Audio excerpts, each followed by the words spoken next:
La première de ces caractéristiques, celle que le marché a vendue comme étant la plus importante, c'est le poids, ou plus exactement la masse de la raquette. Alors, elle est mesurable simplement avec une balance de précision au dixième de gramme, par exemple. Il faut savoir que la masse d'une raquette est indiquée non cordée et avec une tolérance de production qui est de plus ou moins 7 grammes. La deuxième caractéristique, l'équilibre de la raquette, c'est justement une caractéristique qui permet de caractériser la répartition de cette masse au sein de la raquette. Et comment elle est mesurée? Alors, elle est exprimée en centimètres pour avoir l'équilibre des masses au niveau de la raquette. Par exemple, une raquette qui a un équilibre de 32 cm, cela veut dire, à partir de ce point-là, à 32 cm, si vous mettez la raquette sur une barre, comme ça, horizontalement, la raquette sera en équilibre. Troisième caractéristique, la longueur.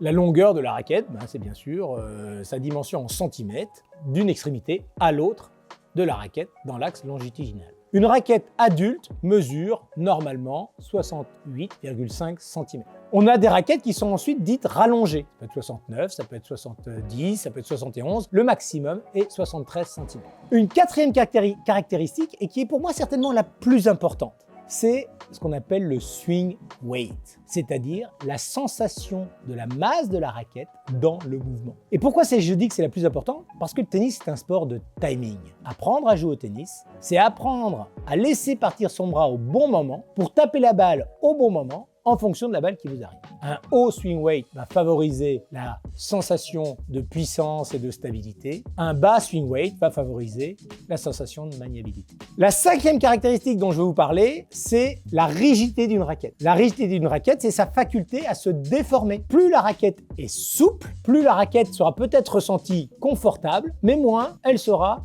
puissante. La sixième caractéristique dont je vais vous parler, c'est la taille du tamis.